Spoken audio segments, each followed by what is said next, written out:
Isul lu zong te kan hang khir chan ni te ya arang vai na run in sum toar azao nge ye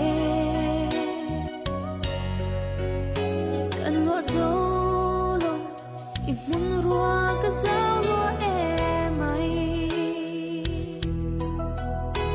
loi thi nu chungin irong bol na le do ai sam kan sui chi ne van ngel te na